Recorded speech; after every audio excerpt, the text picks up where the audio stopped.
What happens if you lose, Nick? Who the hell is Aquaman? I get Fruity Pebbles, Cocoa Pebbles, I get sausage biscuits. Maybe you guys will see a little footage of that later on because we got some good stuff. Go with the deuces. There you go, baby.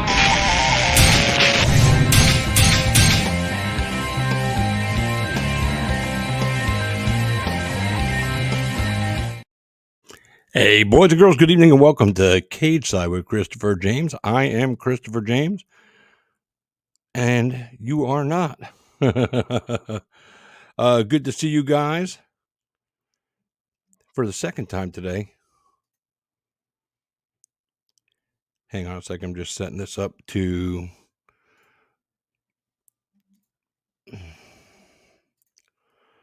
share out to some groups right now. All right, so there we go. I had a little typo on my thing here.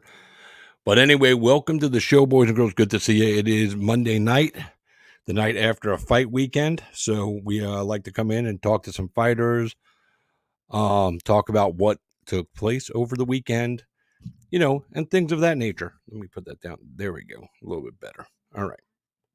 And what did we have this weekend? And we had a UFC event. I didn't really watch a lot of the UFC event. I'm going to be honest with you. It just wasn't a card that really jumped out at me, so I didn't jump on it. Maybe I should have. I think I just shared this to the same group twice. Apologize, Talk MMA, if I shared it to you twice. Apologize to MMA Fight Forum if I shared it with you twice. That was by mistake. All right. But anyway, so, you know, the big news of the weekend, Mike Perry fought and lost to Jake Paul. Kind of sucks. Mike has taken the loss very well, which, you know, was really cool of him. He went out there and boxed, something he doesn't do on a regular basis, and he didn't get the job done. It happens. But, you know, what are you going to do? He went out there and gave it his best shot. He didn't, you know, in my opinion, he didn't hurt his stock any, because he was doing something outside of the box for him. He didn't have great defense that night. Kept his hands down low by his side. Jake outboxed him. It's plain and simple. Jake outboxed him. Some people are talking about the weight difference, and well, the weight difference is the weight difference. Mike signed up for the fight. Mike knew Jake was going to be bigger. Mike ain't complaining about the size. A lot of fans are complaining about the size. And honestly, you know, the term weight bully's been thrown around. I don't have a problem with that. Mike is a welterweight, middleweight, and he fought somebody who is, you know, in MMA circles, even in heavyweight fighting, even in boxing, he's truly a cruiserweight heavyweight. Mike had to probably put rocks in his pocket, you know, and weights to make 196 when he stepped on the scale officially. Jake, on the other end, had to step on the scale 3 or 4 times completely naked to hit 200. So, you know, Jake says he was 225. He looked like he was 230 to 235 to me on fight night. It's not an unusual number to balloon back up to from 200 pounds for that size of a fighter. Mike probably weighed less on fight night, probably about 191, 192. So, you know, let's just say 225 to 195. You know what I'm saying? That's 30 pounds. That's a couple of different weight classes. In boxing, that's probably like 3 different weight classes. In MMA, that's a couple. What are you going to do? But a lot of people have also come out of the woodwork and said that Mike Perry is now been exposed at BKFC. He has not been exposed to BKFC. He got exposed in boxing. 2 completely different sports. Bare knuckle fighting, where he competes, is different than bare knuckle boxing. Bare knuckle fighting, for you guys that are new to this, bare knuckle fighting, you can use the clinch game. You can utilize that clinch. You can get in there. You can grab somebody with the Muay Thai plum and beat the crap out of them from here, anywhere. And the clinch game is very effective and useful for a lot of fighters. Mike knows how to work in the clinch, but in bare knuckle, Mike comes forward at a different pace than he did at the boxing match. Obviously, there's no pillows on your hands, so it's easier for Mike to inflict damage. Jake is a strong guy. Knocked Mike down. Ended up being 3 times. Won that fight in the 6th round. By the way, I didn't say that earlier. Mike took it well. He's been very professional about it. Congratulations to him also on Dirty Boxing Championship. Conor McGregor said he fired Mike Perry. Conor McGregor can't fire Mike Perry. For you guys out there that are wondering, Conor cannot fire anybody. He doesn't have that power. He's got a piece of the company. It doesn't mean it's his company. It doesn't mean he owns the company. It doesn't mean he's making day-to-day business decisions. I put up a post yesterday on my Facebook, on both the Christopher J. Rothstein Facebook, my personal page, and my show page, K-Star Christopher James, and I said I want to hear from David Feldman and have his thoughts. Mr. Feldman commented on my post that he's going to be making a statement about it on Tuesday. So tomorrow we'll hear from David Feldman about Mike Perry's performance. And, I don't think the relationship changes any. Mike's the face of that company. Does it look good for Mike to take an L? No, nobody wants to take an L. But, Mike is still the man when it comes to BKFC. So, Conor McGregor stopped drunk tweeting, although he did put up a tweet about Jake Paul as well. Let me see if I can pull that up here for you guys. God damn it. Dun, dun, dun, dun, dun. I gotta find it. Oh, okay, here it is. Jake Paul is the biggest piss bag I have ever seen in my life. 40-pound weight difference, juiced out of his head, and still shitting himself in there. Nikisa, you should take him to Vegas. Oh, that's right. You can never. The Athletic Commission testing, real fighting, bitch asses. You could never. And then calling out 60-year-old Mike Tyson fresh off an in-flight medical emergency. I swear to God, a fat can of bitch piss, most valuable piss bag.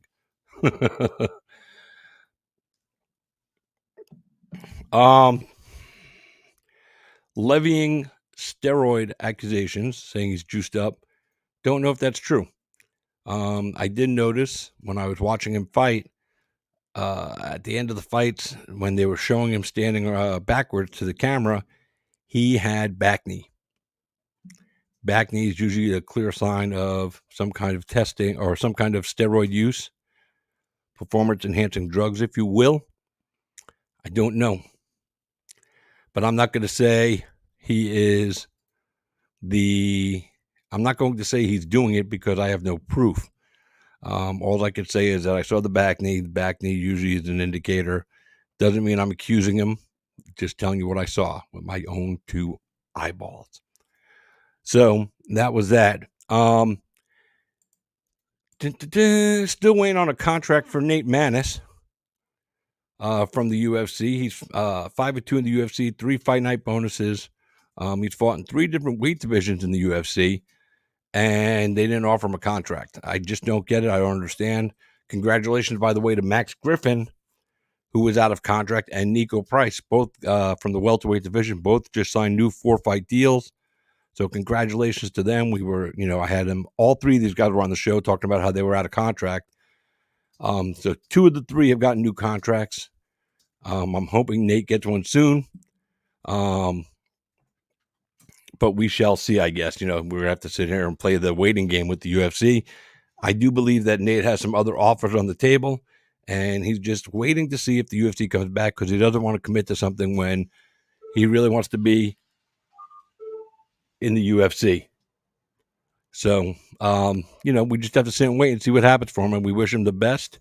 We hope he gets that contract and continues his ascension up the 125-pound ranking. I spoke to his manager, Pat Wilson, about possibly seeing if I could help them book a fight at Game Bred Bare Knuckle MMA. I believe their next show is going to take place in September. Brandon Michael Davis is going to be fighting on that card against Randy Costa for the inaugural Bantamweight Championship of Game Bred Bare Knuckle MMA. It's going to be exciting. Just a couple of minutes, by the way, guys. You're watching KSR Christopher James live on Fight Bananas. I do this every Monday. Sometimes I'll pop in on a Friday. Sometimes I jump in on a post-fight show. I did that over the weekend after the Mike Perry, Jake Paul fight. It was pretty awesome. We had a good post-fight show with the professor, John Radford from Boxing Bananas. We had Blake. We had Jonathan. And I'm missing somebody. Blake, Jonathan, John Radford. Oh, and Johan. Thank you, Jonathan. My mind went blank for a minute, just as you popped it in. Jonathan, this is Jonathan Ramlakhan. Ramlakhan, I think that's right. He hosts a lot of our post-fight shows. He'll be with me in Pensacola and me and Dave for Ireland Fights 84, August 9th. So that's going to be second time being. Ramlakhan. Good to have you watching, John. Good to have you watching, Mr. Jonathan. Thank you for tuning in. In about 2 minutes or 3 minutes, we're going to have Jimmie Rivera, bare knuckle fighting star. He's also a former UFC fighter. He's a police officer. He's got a lot going on in life. He's a husband, he's a father, he's a fighter, he's a policeman. He does a lot of good stuff. And we're going to be talking to him in a few minutes. He's got a upcoming title fight with Kai Stewart for the 145-pound championship. So that's going to be entertaining. Oh, I see him. He's in the squad car, looks like. Got the uni on and everything. So let's bring it in right now, 2 minutes early. But that's what I like, guys that are on time. So, hey, what's up, man? I'm just getting off work right now. What's up? I said, what's going on, man? It's good to see you, bro. Been a minute. Yeah. I'm good, man. How you doing? I'm doing good, man. Same shit, smaller shovel. We just living in the day. Yeah, I like that one. I know you used that one last time. It was good. I love it. It's my favorite saying. I've been saying it for years. I don't think I'll ever quit.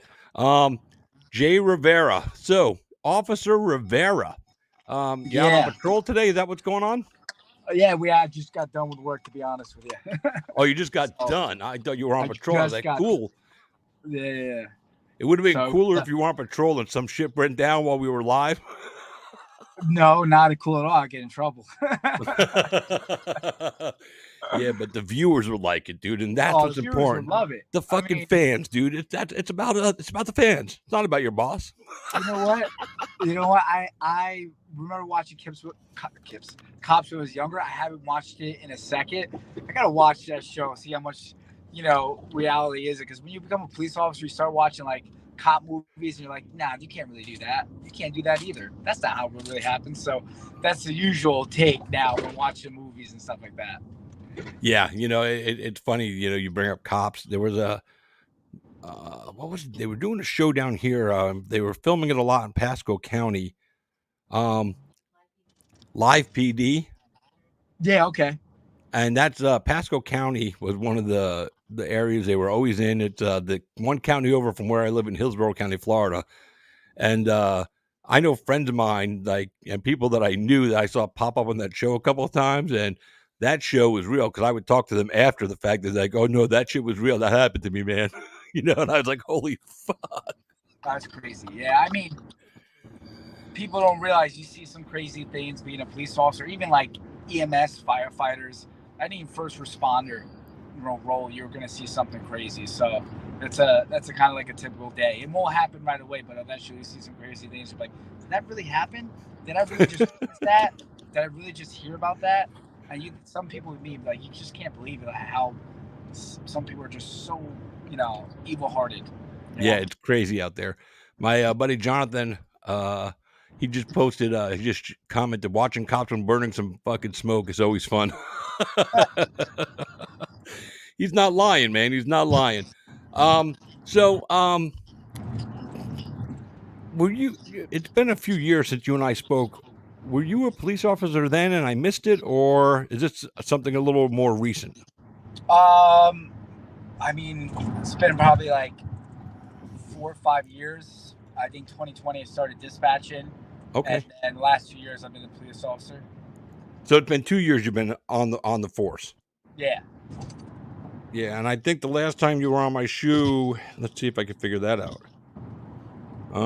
Like 2022. So yeah, so that's probably 2 years ago. So that's about right. So you weren't officially on yet. I think you had mentioned that you were doing it, but I don't remember. I've talked to a lot of people since then. So how's it been being out on the road and doing patrol and taking on the life of being a civil servant? I mean, it was good. There's some good calls. There's some bad calls. There's some funny calls.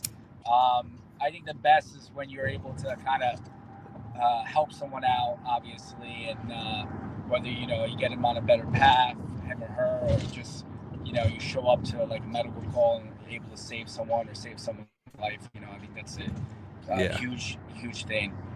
That's awesome. You said there's some funny calls. You still there? Can you share with us a funny call without dropping names and all that shit? Just something that was really bizarre and off the wall for you as a road officer. I mean, with a little bit amount of details, I guess, showing up to like a medical and having something put somewhere where it shouldn't have been put.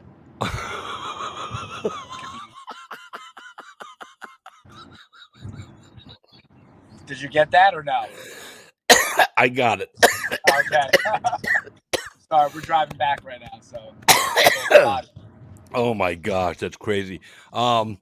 Yeah, I can imagine some of the stuff you see, both good and bad. So, let's see. One of my viewers here, he just commented. He said, "Jimmie, Jimmie, my twin brother is a Michigan State trooper, and was a patrol officer for many years before. Nothing but love and respect to you." Thank you. I appreciate it, man. And another comment that's from Jonathan. Has anyone recognized you, or has the haircut made you incognito? No, I get recognized. Sometimes I get a double look, a double take, but the haircut's really just a summer cut because it's been hot, man. In Jersey, not only is it hot, but we got humidity and it sucks. So I just need something to kind of be able to cool off a little easier. Plus, man, it's low maintenance just doing the buzz cut. I love it. Yeah, and you said humid and hot. I live in Florida, so I know all about that shit, and then some. Yeah, I mean, when I was down for the Kai Stewart and Durant fight, I mean, it wasn't that humid, but the sun was so strong. Like, just being in the sun, I was breaking a sweat. It would have been perfect weather to cut weight. Yep. Speaking of that fight, you came down to Florida, you watched the fight, and I was shocked after Kai defended the belt to see you walk into the ring, and they announced that you're fighting Kai Stewart. Did you know this beforehand if he won that you were getting this fight, or was this kind of David Feldman came up to you and said, "Hey, you want this fight?" No, it was kind of a thing. I mean, at 145, I'm 2-0-1. I got the draw against Howard. I got 2 wins on 45. And they wanted to see a win, so I got that over Daniel Strauss for the title shot. And, right. That was it. We came down, flew down, knew on purpose. Honestly, I was, whether I was going to get called in or not, I wanted to see the fight. Huge fight in my weight class. You got a slugger like Durant, and then Kai, who's just, got cardio for days going in there, the elite at BKFC. So it was a good fight. But prior to that, fighting Daniel Strauss, I know Strauss said he needed some extra weight. So I gave him, 5 pounds for the fight in Connecticut.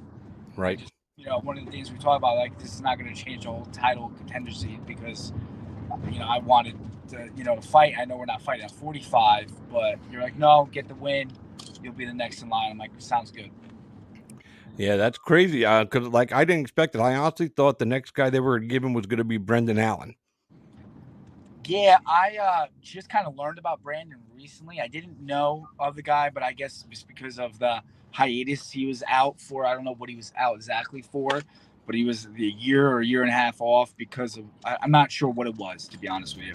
Right. But, Neither. I don't know why he was out either. So yeah. So So not much more I could say besides that. After that, I heard about it. I had to learn a little bit about who it was, but I had no idea of him during that time period I've been fighting. yeah, like I said, when you showed up in the ring, I was sitting there watching the fight, and I was like, they just brought in Jimmie Rivera. What the fuck? This is crazy. And Kai Stewart looked like he was kind of surprised too. Was he surprised or was he in on this? I don't really know, to be honest with you. Let alone care. I just was excited to get in there and fucking just waiting for the date for this fight so we could get it, square away, sign the contract, and get it going. Now, when you signed with BKFC, I remember, I reached out to you and we did a show then before you ever had your first fight. So we're a few years into your BKFC career now. Did you expect to stay and do this, or was it kind of just you wanted to try it? And where was your head at? Before you continued on, was it something you wanted to continue to do, or was it just like the curiosity of BKFC coming to you? You know what? There's a couple factors. I mean, at the end of the day, I'm a competitor. I love to compete. And we got offers from, Bellator, talks at PFL. And then when we went to BKFC, it was a lot more intriguing because of the training aspect. I love boxing, and it was very violent. And I love that fact of it being violent and going in there, going bare knuckles and fighting. So being with BKFC now, I think I want to say 3, maybe 4 years now, and helping grow the company and bringing it to the East Coast has been awesome. I loving being a part of it, and just dealing with Dave and the guys and management, and even everybody that does marketing. It's been an awesome experience, and I love being able to help grow the company and bringing it to the East Coast. Did you think you were going to stay this long? After my first fight, yes. Okay. First fight, I did. I wasn't expecting to go anywhere else. Be here, help build it up, and just take it to the East Coast. Yeah, and it's blowing up. I mean, BKFC. What's your thoughts on their partnership with Conor McGregor? I think it's great. It's very smart, very strategic on Dave, and I think it's just going to help grow the sport even more. And I wouldn't be surprised after Conor finishes his 2-fight deal that he does a fight in BKFC. Yeah, I think he's going to do it. What do you think of him? What do you think of Conor McGregor firing Mike Perry? I don't know enough to comment on it. I also did you see the tweet? I saw the tweet and I saw the response, and I don't know enough to comment on it or say anything. I just think it's listen, Mike was going in there. I was rooting for Mike. At the end of the day, if it was going to go the distance, Jake was going to win it. Mike is not a point boxer. No. His finesse is brawling. That's why bare knuckle BKFC was made for him. So, but he went in there, did his thing. He didn't get the result he wanted, but he still went up against someone that, Jake Paul, you can't knock the guy. He's a great athlete, and his boxing just keeps getting better. Absolutely. Yeah, when Conor tweeted that out, we were doing a post-fight show, and we were like a 5-pack of us guys doing the show, and we're doing the thing, and somebody messaged me in the middle of the show with the tweet, and I read it out live on the air, and I'm just like, we all start laughing because I know Conor's got a stake, but I don't believe that Feldman has given him the power to fire anybody or to make any kind of those decisions. He's got a piece. I'm sure they'll listen to him if he's got some stuff to say, but Conor McGregor overstepped his bounds right there, in my opinion. And he can't fire anybody. Shut the fuck up, Conor. That's how I feel. And if I saw him live, I would say the same thing. So it's not like I'm just saying this because I'm behind my screen. And maybe he'd smack me. That would get me viral, though. So maybe I should do it. You know what? At the end of the day, listen, I have no comment on the actual comment itself. But the comment I do have is maybe what he sees as an opportunity when he finishes the UFC to set up the fight with the biggest BKFC star, which is Mike Perry, and Conor McGregor for, the bad motherfucker title. Yeah. And go in there and do it. Conor's very smart when it comes to business. And I don't think, at the end of the day, any publicity is done with any stars. You don't see as much as MMA stars because a lot of people have like a martial arts background, very humble. like Right. I do. You know what I mean? And you have to kind of be a little squeaky nowadays. But I just think anything that is done in the Conor McGregor eyes is to set something up for the future. So I think he's really smart when he does stuff like that. I think it was a great idea to bring him along, and I think he really fancies the whole BKFC, the whole aspect of bare knuckle boxing. Yeah, I absolutely think he loves bare knuckle fighting. I think he's totally invested.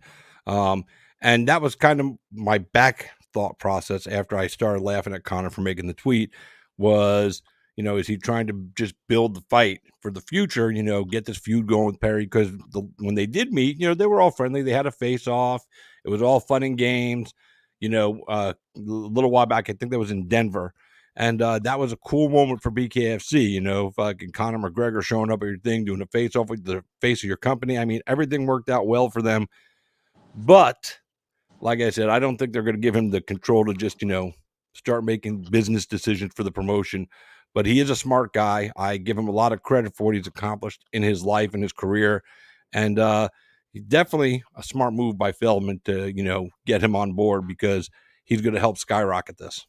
Yeah, I think he's already have, and I think he's doing stuff, like I said, to set up for his future in BKFC. Yeah, hold on a second. I love that you're cleaning. Are we live right now? You gotta yeah, go. We are live. I don't. That's why I don't care. It's live. Sometimes the screen would look a little funny. I had to fix it. I got you. Better now? Huh? Did my hair grow back? Well, I was cleaning my camera. Because I looked a little funny right there on my end. It looked like it was a little weird to me. So I said, let me just wipe the camera down just in case. Do you miss the UFC? It's like a 50-50. I miss some things. I like some things. I think one of the, I guess one of the things I missed was, actually, honestly, no, I love where I'm at. And I'm not asking you to choose sides, but I mean, you were in the UFC for a good amount of time. You had some good moments there, some good fights. So, and it's two different worlds, bare knuckle and MMA. So that's why I asked if you missed the UFC. Maybe I should just ask to generalize it. Do you miss competing in MMA? Yeah, you know what? The one that I miss with competing is just the actual being on top of someone and punch them in the face. You know what I mean? That's the only thing attribute of being able to take someone down, punch them in the face. And that's really it. Besides that, I love where I'm at. I enjoy it. I have a lot of fun. It's awesome. And I just can't wait to keep doing more and more of it.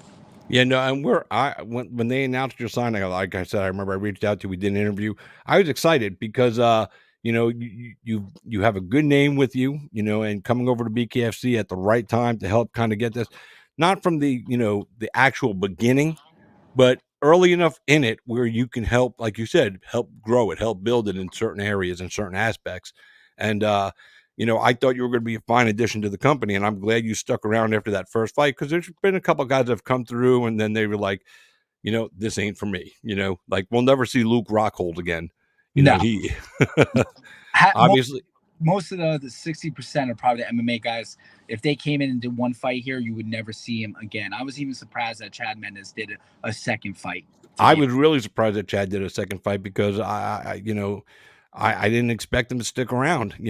I'll tell you, I want to see Uriah Faber do it. I don't know why, because he's more of a ground guy, a jiu-jitsu guy, a wrestler than he ever was a striker. Not to say he can't strike, but there's something about Uriah Faber going into that ring and fighting somebody in bare knuckle. It's one of those fights. I don't care who he fights. I just want to see him do it. I mean, he could always try to get that when I got off, try to get it back when I but I don't see him doing it. No offense to him, but he's not a great boxer. He's a great wrestler, great MMA guy, mixing striking and wrestling. But when it comes to boxing and taking a fist to the face, that's just something, I guess there's always a number in someone's head. And if they give him the right number, he would do it. But that's the number he knows and God knows. That's really it. So, Do I wish to see him here? Sure, I would love to give him his first loss. Will you see him here? Probably not, man. I don't think he's made for the sport. Yeah, and like you said, because of his grappling experience in jiu-jitsu, like he could work in the clinch, because in bare knuckle fighting, you can work the clinch. You can grab somebody in a plum and pull their head down and beat the ever living crap out of them, which has got to feel glorious, because you can't do that, in regular boxing or even regular bare knuckle boxing. That's why BKFC is so cool, because they took bare knuckle boxing, they added a couple of different elements, and they created a new kind of combat sport, and people love it. I love BKFC. I'm bare knuckle boxing, like the other companies, BYB or the one over in England. It's just bare knuckle boxing. It's not it's exciting, but it's not as exciting as BKFC, because they do add that element, where you can't grab. If you're grabbing somebody in one of those, they referee breaks you up, just like in a regular boxing match, where you can't really work and do that dirty work inside. And that dirty boxing inside creates so many different opportunities for guys like yourself or Mike Perry or Kai Stewart to do damage inside. And I fucking love it. From day one that I saw this shit, I just was like, this is a fucking sport. So I totally dig that aspect of it. So let's talk about Kai Stewart. He's the champ. He just defended. Tough kid, cool mustache. I like it. And you're going to be fighting him for the title. First, have they given you an idea of when that fight is going to take place? I heard from different people end of October, November time. Okay. That sounds like fun. And what do you have to do to pull that strap from around his waist? You know what? You got all the guys in the top 5-10, the elite of BKFC. I think one of the things that is a pro for Kai is that he comes in very good shape. So I just got to make sure my shape's better than him. So I've been training already, getting my cardio up, and that's the biggest attribute of Kai. Is he the best boxer? No. Does he do some funky stuff? Yeah. Is his cardio really good? Yeah. Is he beatable? Yes. You know what I mean? I've watched the fights. I've studied him. You know what I mean? When you're in an organization where you want to be the champ at your weight class, you really pay close attention to the guy that is the champ. So watching that fight with him and Duran, it was either going to go one way or the other. Duran was going to land a huge shot, which he landed a couple big shots. He did. Or Kai was going to push the pace, which I expected Kai to push the pace. And, Duran's never been in those 5-round fights. Maybe one fight, Duran was. And you could see towards the end him getting tired. And then he mentioned the injury he had and stuff like that. So, I mean, those stuff become factors for sure in a fight. But at the end of the day, goal is get in unbelievable shape, get in there, and get my hand raised and take that title back to Jersey. With training for a bare knuckle fight, and I don't think I've ever asked you, what do you implement in your camp to simulate the striking? Like, do you work without gloves on and do some striking? Like I've seen some of the BKFC fighters, they have like the whatchamacallit, like the speed bag holder, but they have a pad on it, and they go with, they're not hitting the speed bag, they're hitting the pad that's on the wall, and they're just bare knuckling. Do you do anything like that? It's called the uppercut bag. Thank you. Yeah, I hit the bag without gloves, with gloves, with MMA gloves, something like really small bag gloves or MMA gloves, and I do a lot of pad work and bag work of that. Obviously, a lot of more doing MMA gloves with the sparring and drilling. The fact that you could grab and dirty box. So some of the things kind of I just implement to make it as close as the fight as possible. Obviously, you can't really get in there and just do bare knuckle sparring and then be okay the next day. So just try to implement as close as I can to that. Yeah, because I don't know of any of the bare knuckle fighters that actually spar bare knuckle. I think that's a hard thing to do, because you can injure yourself quickly. I mean, just like, you go into a bare knuckle fight, once the the bell rings, it's fight on, and you might break your knuckles in there. You have to keep going because it's a fight, so you're going to keep going. But in sparring, you break your knuckles before a fight, then you're out of the fight. So it's one of those weird things that I always said to myself, how do these guys train their knuckles? How do they condition the knuckles to be good on fight night? And like I said, like Elvin Brito has this thing in his gym, and it's like just a flat piece on the wall. real thin cover. I think Tony Loco Soda has one too. Okay. And they're just punching it. Obviously it's not paper. Yeah, no, I but get it. but they have something that's stationary that they hit on with just knucks, and it's supposedly, I think it's a piece of leather, and it's supposed to condition your knuckles. I'm going to find out from them, and if I find out what it is, I'll send it. I'll send you a message and let you know, because it could be helpful to you. Elvin Brito is very unique in how he trains for bare knuckle, and him being a former champion, and his style. I listen to what he says because he's gotten to the top of the mountain, and doing it the way he did it. So if I find out that this is beneficial, I'll definitely send you the information along, so maybe it can help you, condition these bad boys. I appreciate it. I won't tell Kai, I promise. Well, I'll send it to Kai too. This way nobody thinks I'm playing favorites. I'll send it to everybody. I just, here we go. Everybody learn, Is it harder? And I guess maybe this is a kind of silly question, because you're a police officer now. You have to stay in shape, obviously, as a police officer. So do you train anything differently to work on to be safe on the job that you do different than training for a fight? No. I mean, being on the job and being in shape, it's a whole different attribute. It's more, what we have, which myself, Ron Showman, and my boss, Chief Lynn, we started a defensive tactics program. So that's a lot of jiu-jitsu based, but for police officers. So it's not always, we're going to pull and jump guard and pull the guy in our guard and do stuff. It's more of the attribute of getting that guy in cuffs the fastest, safest way possible. So with the training as being a police officer, it's obviously, staying in shape, but a lot of defensive tactics, just really teaching these guys, just understanding, good position and bad position, underhooks, there's some basic stuff, and giving them a plan. And that's, I think, the biggest thing with our programs. We give them a plan that they have. This way, when they go in there and have to go hands-on. But a lot of times when these guys are trained, in New Jersey, and I think being a couple states that we've gone to, and being in classes, attending classes and talking to people, one of the least things police officers are trained are in defensive tactics. They have a 5 to 6 month police academy. They get trained 40 or 80 hours on defensive tactics, which is hands-on. And after that, they never receive training ever again. Where we're changing that, and New Jersey as a state has changed that. Next year, they'll have to do 12 hours of in-service every year of defensive tactics, which is a step in the right way. Do we think 12 hours is enough?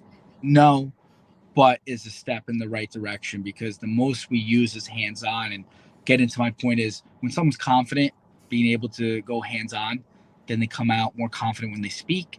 And a lot of times when you're confident like that, you don't need to go hands-on. You can just speak to someone, articulate what you need, and just put them in cuffs very easily.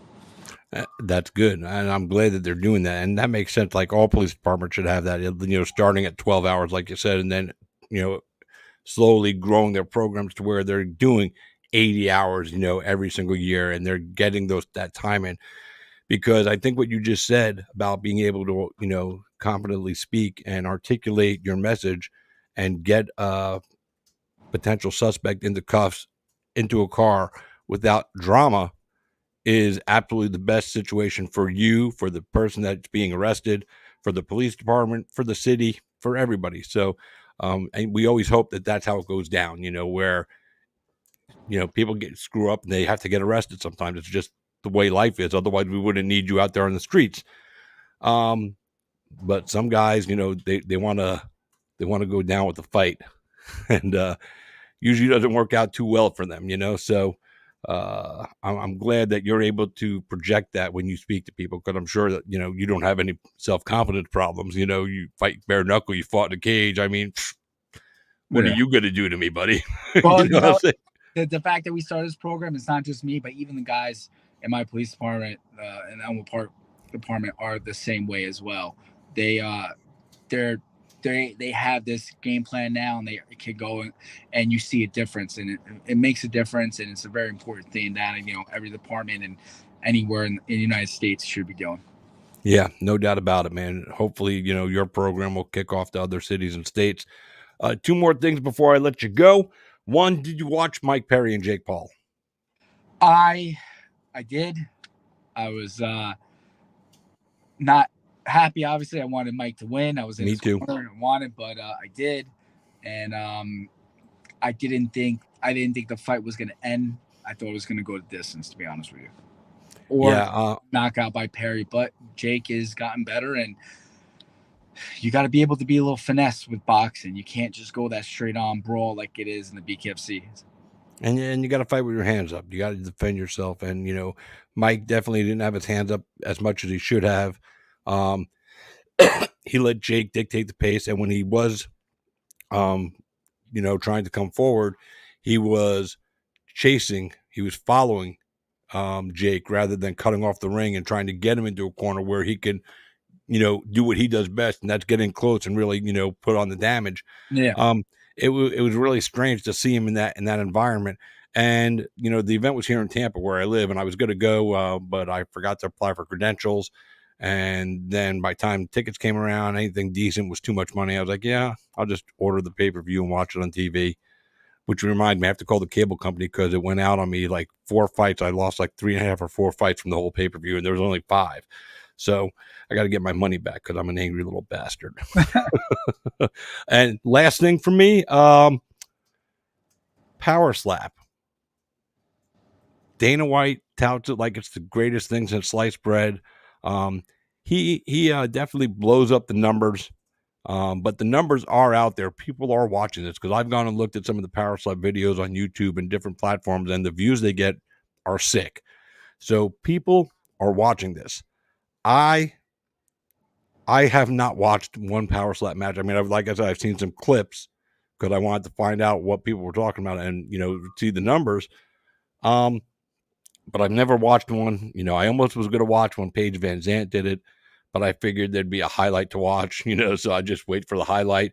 But what's your take on power slap and the popularity of it, even if you don't like it? I'm not against it. It's unique. I mean, you have so many different sports. Like you see that pops up all the time. It has to pop up for you. The MMA in a car, the MMA on a container that other countries do. These different like sports and stuff. It's weird, but power slap, I've seen clips, some crazy ass slaps. The only thing is I just don't know how people win if they don't knock out the person. So I'm a little confused on that. Besides that, hey, people will watch anything nowadays. So I guess if it works, it works.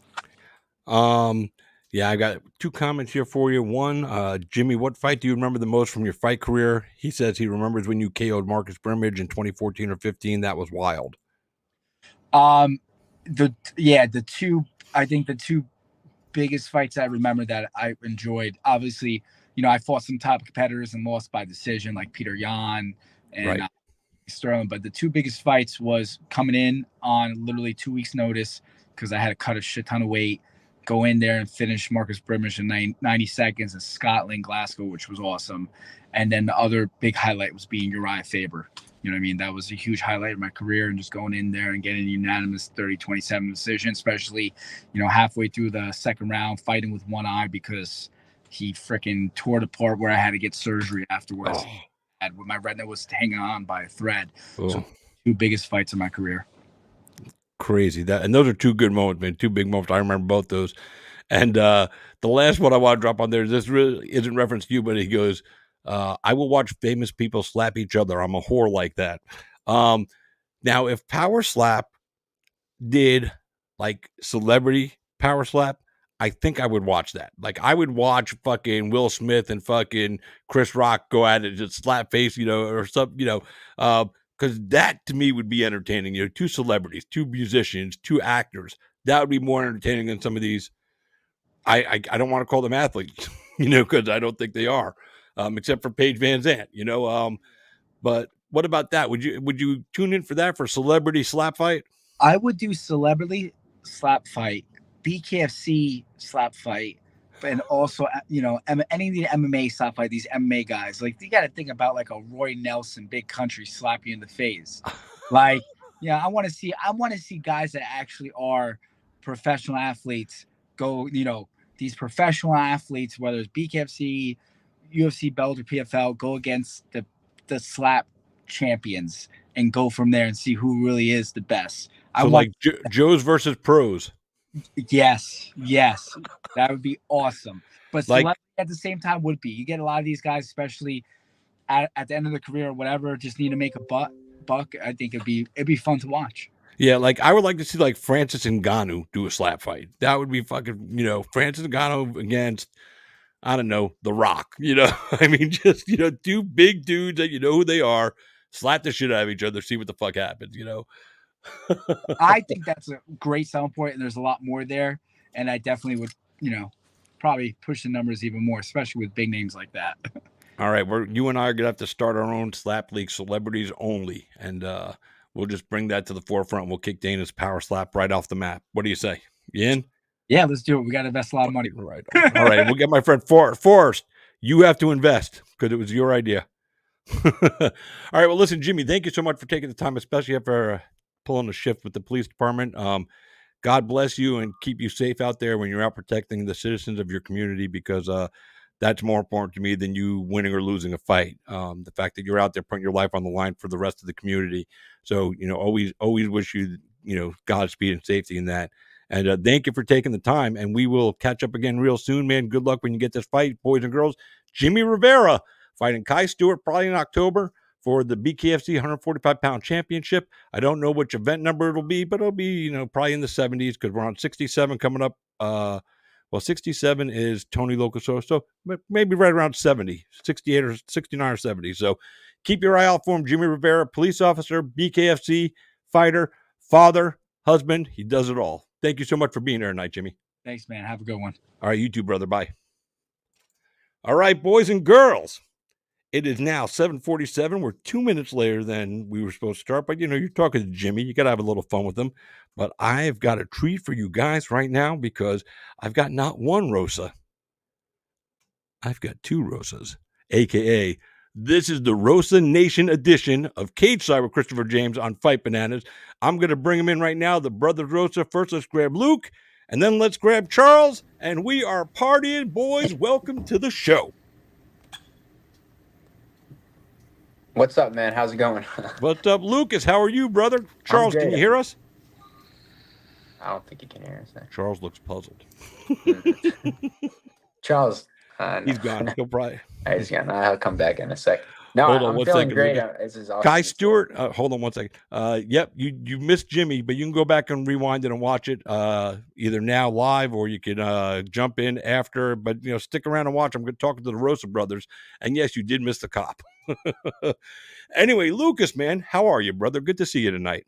Good to see you too. Yeah, I'm great. I'm really excited about my fight coming up, and it's been a really good fight camp, and I feel good. It feels good to be like when you're in that like thriving mode of a fight camp, really grinding. All right, let's see your brothers pop back up. Let's see if we got them. Hey, can you hear me? I can hear you. Can you hear me? Can you hear us? Can't hear us. Earth to Charles. Come in, Charles. Can you hear us? Can't hear it. I can hear you. Now he just muted himself. I will find no bigger Rosa fans in the land than my wife and I. That's Justin Sims. Oh yeah, they're the Yo, best. can you hear me? I can Yeah, hear we can you.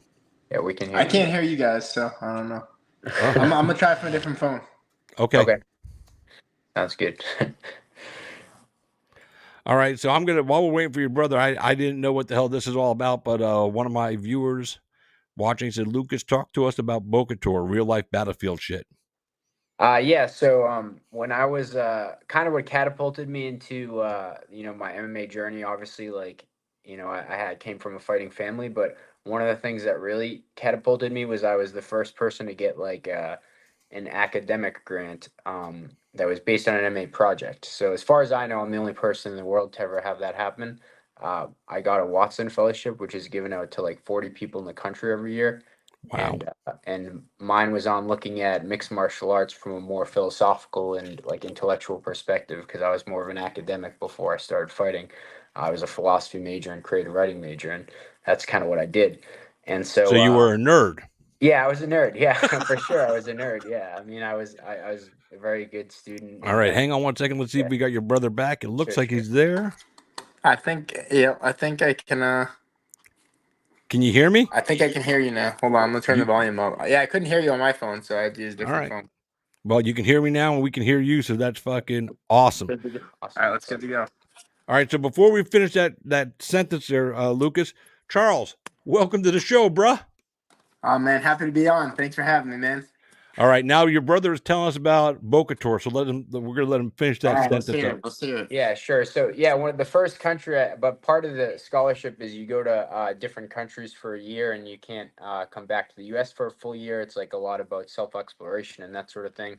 So the first country I went to was Cambodia, and I studied this like ancient martial art called Bokatao, which is supposedly the predecessor to Muay Thai and Muay Boran and Lethwei, which eventually like combined with Kyokushin karate to become like Dutch kickboxing, which then becomes modern kickboxing and stuff like that. So for me, it's cool because I'm one of the only Americans to ever train this like ancient martial art that ends up kind of becoming part of the lineage of MMA striking. I feel like, and yeah, it's pretty cool because I trained under the Grandmaster of Bokatao, San Kim Sun, and not a lot of people know about this ancient martial art because they had I don't.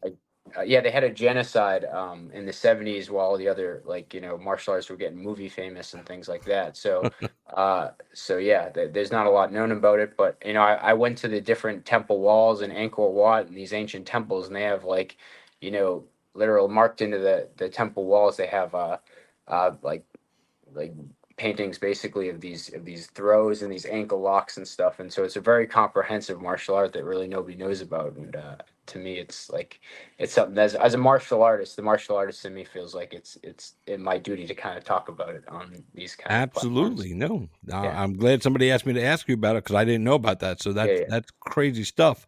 yeah. So Charles, what do you think about your younger brother doing that kind of stuff, man? Was that like awesome for you to find out about him doing it, and then seeing him take off and go to Cambodia? I'm sure you missed him while he was gone, but No, for sure, man. I think it was a big part of it. I mean, he got the scholarship on his own academics and stuff like that. But once he got it, he asked me, he told me what he wanted to do. He wanted to pursue martial arts and, a philosophical view on it. And I set him up with all the places I already went. I said, man, the best kickboxing gym I know on the planet, Majiro Gym, where Rob came in, Remy Bojanski, and some of the great legends of kickboxing came from. We sent him to Majiro Gym in Holland. And then from there, I had a contact in Cambodia, Kim Son Kim, the guy that his grandmaster from Cambodia, which is more of like is more of like a mental aspect of it, like more of like a different approach to martial arts. And that was a good start for him to get his mind right. And then, we sent him to Holland to get his body right, and eventually to Thailand to get, to really sharpen things and, learn from the best Thais in the world. And train with world champion Olympi Stadium champions in Thailand. So I had connections. I've been to all those three places in the past, and I was able to go visit him in each one of those places. So it was really cool. I got to be with him a little bit on his journey, but most of it was on his own. So it was a really cool thing that he got to experience, that's awesome. especially as a martial artist. That and I want to ask you this too. When you're because he's your younger brother. So Yeah. when he first said that he wanted to fight, did you say to him, "Look, dude, I'm doing this shit right now for real. It's fucked up. Don't do it. It's crazy. You're gonna be unhappy. You're gonna be miserable. You got to cut weight. You got to watch what you eat. You got to follow all these rules. They're gonna come piss test you when you don't fucking expect." Did you give him that 6 in the speech? morning. Yeah. No, you're 100% right, man. That was for my first fear. I mean, he got into it, on his own. When they were when they were babies, like I mean, I'm 10 years older than him, so like when I was like 12 or 13, you know what I'm saying? Like they were 3 or 4 years old. I used to make him and Lucas's twin brother Francis. They used to make them fight each other for my pure entertainment. So I had the same, I had the same mind as the Fertitas and Dana White with the UFC. Like, let's take these two and just let them battle it out. And that was my entertainment on my dinner entertainment most nights, at the Rosa household. And my brothers did the same thing to me. He'd make me fight their friends and stuff like that. So just generations of our lineage passed down. But it's cool to see Lucas do it, and he took it to another level because he wrestled in high school, something that I didn't have the luxury of doing. So and he also did martial arts since he was 3 or 4 years old. Like he's Japanese jiu-jitsu and different types of martial arts throughout his whole thing. And as far as what you said, you like, didn't you tell him not to do this? For sure. Like my first thought is, I'm like, man, all Lucas sees is me going to the Boston Garden where they're hanging the Boston Bruins and the Celtics rafters and going in and submitting guys and knocking them out and getting bonuses and being on TV and being, And especially because he's an academic, dude. He's a yeah. nerd. Well, that's the thing. And so I'm like, man, like we're gonna find out, if this is what he wants to do, man. Like, and they say like you find out your first, you find out your first fight, so you find out real quick, and that's his decision to make. I've cornered so many guys that they take their first fight and like, nope, it's not for me, and they've even won fights. And but man, Lucas loves it, and I think he's a real competitor, and I think that's what it is. I don't even know if it's the fighting as much because I think he's smart enough to know that it's not good for our brains, but he's a competitor and he likes to win. So I respect that, and it's a hard thing to argue, especially when he's doing so well. If he was losing every fight, it might be a different story, but he keeps winning, man. So I can't hold him back. Yeah, and Lucas, when you were a little kid and he was making you and your Francis beat the crap out of each other for his entertainment, did you know that that's what he was doing? That he was totally fucking manipulating you? No, yeah, it was. We would always, me and my twin brother would always play like Godzilla and stuff, and then he would go interrupt and like have us fight each other and stuff.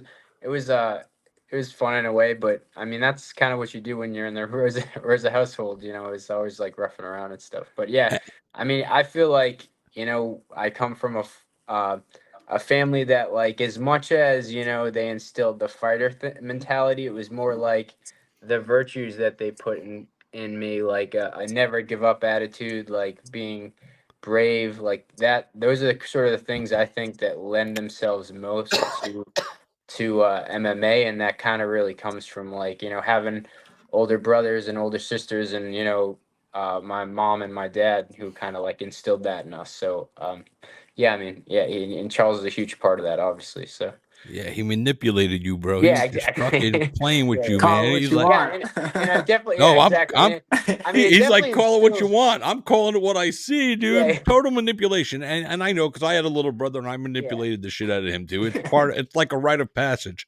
Yeah, and it definitely instilled something in me, like, where I was always like very, like, obviously like the nerdy part of it, but there was always this aspect of me where I knew, like even when I would get out in like dodgeball and gym classes, in my mind I would be like, that kid has no idea that he just got out a future world champion. Like, just that was always like instilled in my head, and I don't really know, like, I think it was like the family mentality of like competitiveness that kind of put that in my head, and that was in my head from like a young age, and yeah, so. All right, and Justin Sims, who loves you guys, he put this comment up. know. I flashed it a minute ago. Justin Sims, at least once a week, my son knocks me out as Charles Rosa in the UFC game. And then wait, he comes back though and says, one day Lucas is going to be in the UFC game and I'm going to fuck my son up. Oh, that's fucking hysterical, dude. It's got to be crazy, especially the 10-year age difference. Watching your brother, grow up and then go into go to the UFC, what, from your perspective, Lucas, was it what he said? You're watching him in the Boston Garden where the jerseys are hanging and you're just going, this is fucking cool. And this is before you like start thinking about doing it yourself. What did you think of that your brother's on TV, he's traveling around the world, he's in the UFC, he's beating people up, or, sometimes he loses a fight, because everybody loses in MMA. I don't give a fuck who they are. Everybody could take a loss. You've got one in your amateur fighting career, Lucas, but you haven't lost yet as a pro, but you're only 2-0. So, don't get upset when it happens, because it will. And I think you're smart enough to understand the odds are not in your favor to go undefeated in MMA, especially since you're an academic and you're a nerd. I'm just going to keep calling you a nerd all the time because it's just funny. And it's funny too. There's a lot of guys that actually fight that I know that were nerdy, like you, they were academics and they came into this fight game. And I've always asked them, why you have so much up here that you don't need to do this. But you're a competitor, and your brother beat it into you, I guess, by making you fight your brother. It's all Charles's fault. I'm blaming him. Yeah. Well, no, it's special. He definitely was more of an academic. I wasn't, I graduated from college, but I went to culinary school and stuff like that. Like, I wasn't I didn't really enjoy school that much. So, I mean, the thing is that they say that one of the quotes of the UFC they say is fighting's in your DNA, and that's something I truly believe. Like my uncle Tom the Bomb Rosa is a local tough man. He's the champion for the Masters division of his age group, 50 plus in the United States. So, I mean, he's a beast. So, and my dad is always having us scrap, and we come from a lot. And my grandfather was a Navy boxing champion, Dominic Rosa. So we come from a long line of a bloodline of fighters. So I mean, that's definitely something that's in his DNA, whether he knows it or not. I think Yeah. there has to be a certain degree of crazy in your DNA too, because your dad jumps into that Yeah. cold water and does those cold water, For swims and sure. fucking. Yeah. He does. I've seen the videos of him doing it because you've shared them up with your page. I'm just like, this old man's fucking crazy, bro. He's a madman. There's no doubt about it. But I guess. So you guys are both fighting on CES 78. Let me put where'd it go? Oh, there August it is. 3rd. Yeah, no, I got a tab here right here, and I'm looking right at it. It's actually August 2nd. At least that's what it says here.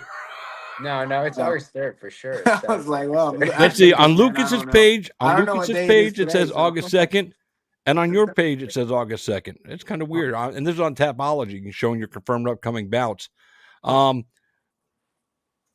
Did you guys already fight on the same card together? You did, right? No, this is the first time. This is the first. I thought for some reason, I thought the last fight that you guys had were both on the same card. So this is going to be awesome. Getting to fight on the card together.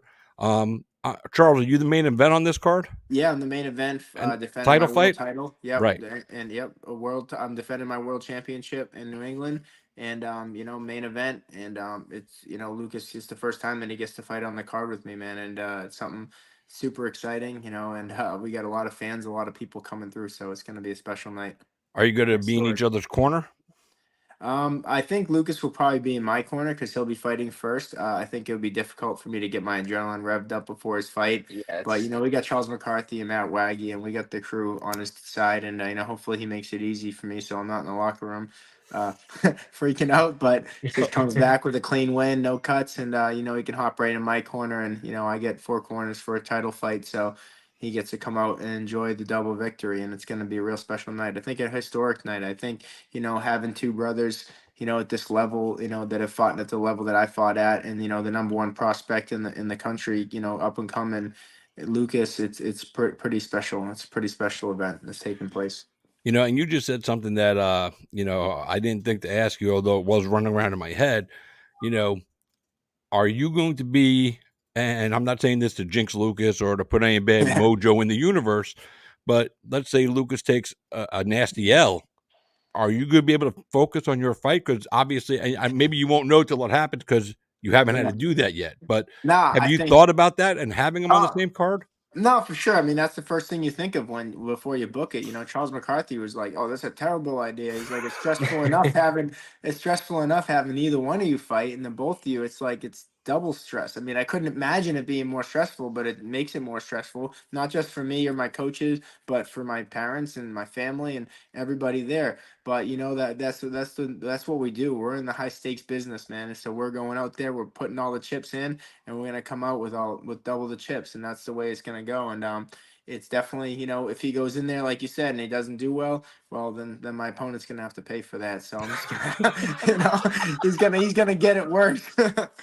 I can just imagine you being on top of the ground pound, and let's say, again, just for this conversation, let's say Lucas did take the L. He'd be on top of his opponent going, "My brother lost. You're a fucking fool. You're a fucking fool. I'm gonna fuck you up." Someone's gonna be eating them. That's crazy. Lucas, what does it mean to you to fight on the same card with your brother? Oh, it means a lot. I mean, you were asking earlier about seeing my brother, he holds the record for most wins in Boston Garden and stuff, which means a lot. I mean, that's things you dream about as a child. Like getting to be a Bruin in the TD Garden or something like that, and the fact that he is has those kind of records and that kind of legacy in the New England area is huge. And to be able to then cement my own part of that legacy is really something. And since I was a kid, I think I always looked up to him, and on top of that, it's like it's he showed me what was possible, like using hard work and determination, and I don't know if I would have catapulted myself as fully into it if I had not seen him. Like, I know he's from the same family as me, and like we have the same kind of athletic abilities and same body type almost, and to see him, take that and hard work and make this sort of legacy and career and impact as many lives and inspire as many people as he has. It's really been something, and now to be able to fight on the same card as him, I think everything kind of comes full circle in a way. That's cool. And the reason I put up your Tapology page is because you look like you could be starring in one of those Twilight movies. Yeah, I don't know what that the I think it was like a specific post that they did for like a Halloween one maybe or something, but yeah, it looked like I will say though, like people do say, you seem like a nice polite kid when you're like outside of it, the octagon and things like that, but I definitely there's a reason they call me King of Monsters. Like I definitely hit a switch when I go into the ring. It's like an alter ego in a way. So Yeah, and it's funny, because you and your brother are not big, gigantic men, and yeah, like if I was walking down the street, and you guys came walking past me, I would never look at either of you and think, yeah, "Oh, these guys are professional fighters." yeah, Then but I know you are, and I've seen yeah, like your brother go to work. I watched your brother for a long time, like before he ever became a pro. When he was amateur, and he took like 1,000 amateur fights, and everybody wanted him to go pro sooner. And yeah, he stayed he stayed the course and followed his plan, whoever he worked on that plan with, and did as many amateur fights as he felt he needed to do before he turned pro. But so I've seen him scrap, for years. And Yeah. I look at him and I go, this kid's not a fighter. It's so yeah. hard. And then, you look at some guys and you go, all right, I get it. You look at this guy, he's got the physique, the build, Tattoos the or yeah, face. whatever. I mean, Yeah. I can get a Yeah. face tattoo if you want, Chris. Really? Oh, cool. What are you gonna get? What are you gonna get? I don't know, whatever you think. I'll get Goggles, yeah. Chris James MMA tattooed on my forehead. Whatever. Both of you got to get it. Both of you got to get it. The same tattoo, man. Matching tats. I like it. No, but it's weird. Like, and then, of course, you telling us you're an academic, that's really what got you, some of the stuff that you've achieved in life. It just makes me sometimes just like question, like, again, why do this, because, you could be this great philosopher or professor or anything else out there and teach people and everything. And Yeah. instead you're like, I'm going to go out there and get punched in the face. Yeah, it's interesting. Because Like, yeah, that sounds smart. Yeah, my twin brother is a like really high level writer. He gets his stuff published in literary magazines all the time. My fiance is like a PhD in philosophy, like really high level philosophy. So I'm surrounded by some of these like different fields sort of. But Well, for it's funny me, because there's a lot of fighters I know that are in the same kind of situation. Like yeah, Josh Parisian, he's a fighter. He's got nothing else going on. He's a fighter. His wife's an attorney. Phil Rowe, he's a fighter. His wife's a dentist. There's I know other fighters where their He wives gets a lot of business, I'm sure. right.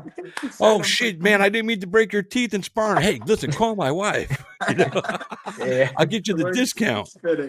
One of the things I'll say though is like for me, my athletic and intellectual sides have always been very consistent, and I kind of think that's like a part of what my Watson Fellowship was about. Was I don't think a lot of people outside of MMA realize like how much of an intellectual mental sport it is. Like, it's only there are all these martial arts that have been developing for centuries, sometimes like thousands of years, and it's only within the last 2 decades, 3 decades that those martial arts have finally started to like clash together and morph together. And so for me, I kind of view it as like a really, to me, it's a pursuit of knowledge, the whole thing. So if you don't know a style, you at least have to know how to defend it. And there's so many different martial arts out there. So for me, that's kind of where that mix happens. You kind of mix together like that tough Rosa Nation DNA with intellectual mind and like at least a willingness to learn, which I think we all have as Roses. And Well,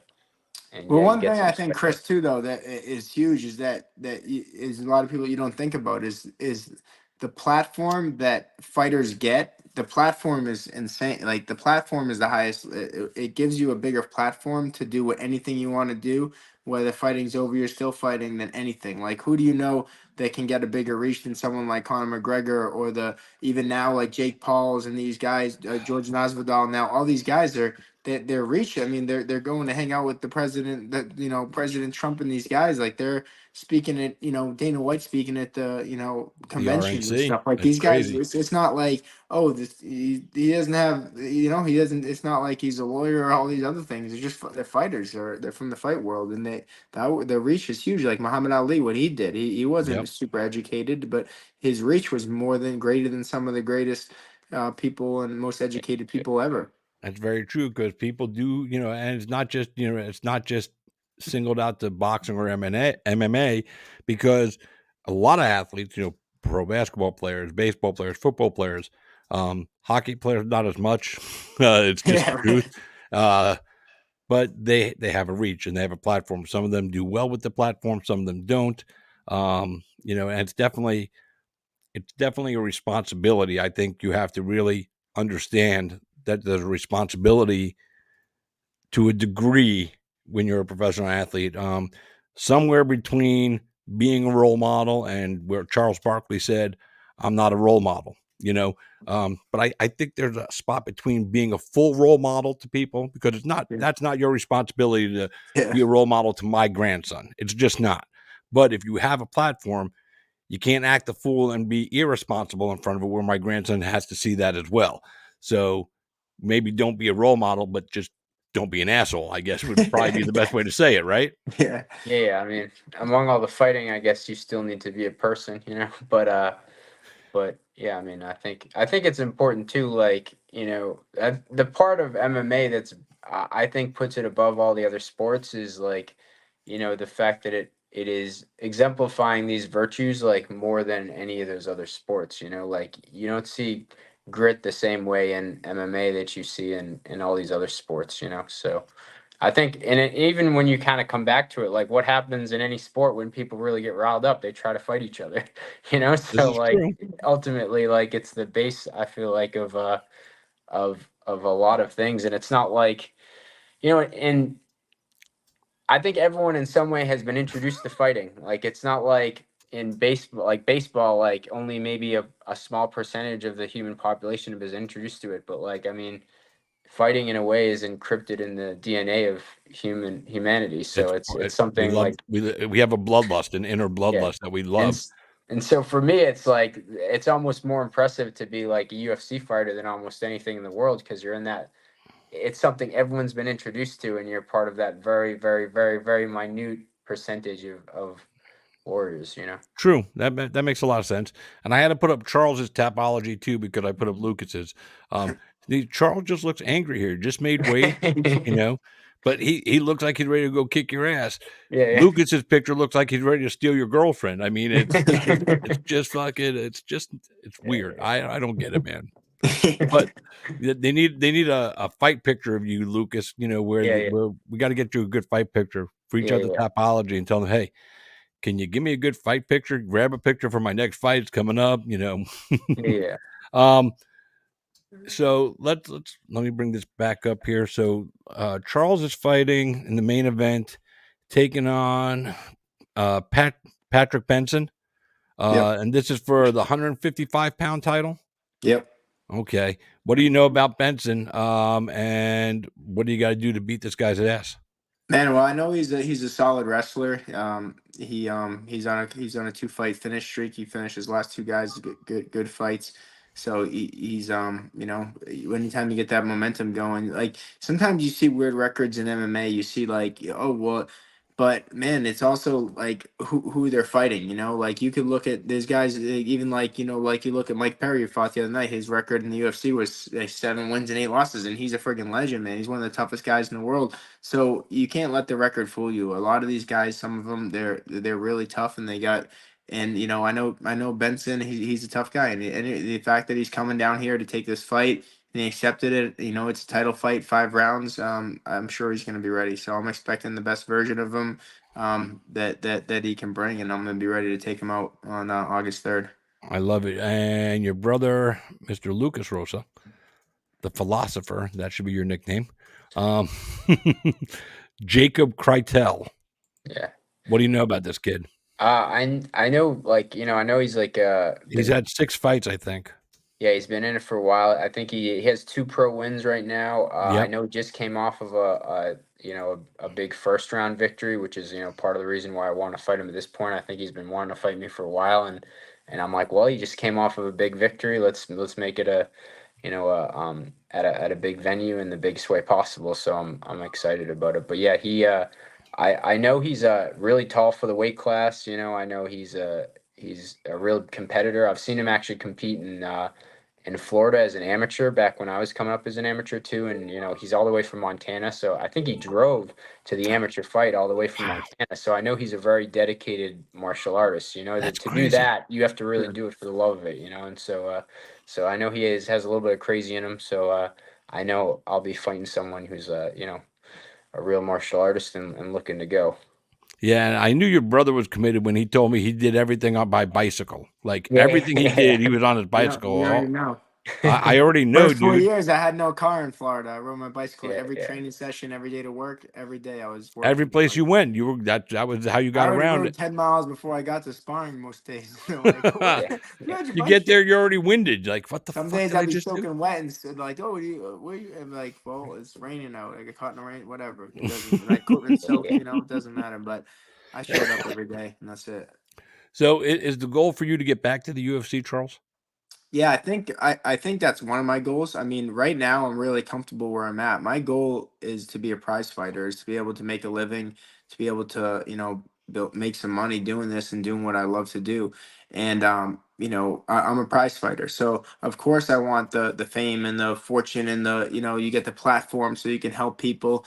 I think when I had it in the UFC, I just really wasn't, I just I feel like in a sense it kind of like happened so fast, but it's to me it's really like it's strange to me because I really feel like I'm the best fighter I've ever been right now. If you took the 29-year-old that fought number 8 Dennis Seaver in Stockholm, Sweden when I was 29 years old, when I was Lucas's age, and you put me against that kid guy right now, that Dennis Seaver, it wouldn't even be close. I would absolutely smash him. So I know my skills are here and my things, but if I get another opportunity, then I'm definitely going to jump on it. And I really think I can beat anybody in the world. I mean, I'm healthy. A lot of those fights I took short, like my last like 4 UFC fights, some of them I took, one of them I took on 3 days notice against TJ Brown. Another one I took like right off of a surgery. Another one, not, I don't really like to make excuses, but I just know like what I'm capable of when I'm healthy and I'm strong. And that's what I am right now. So I feel good about it.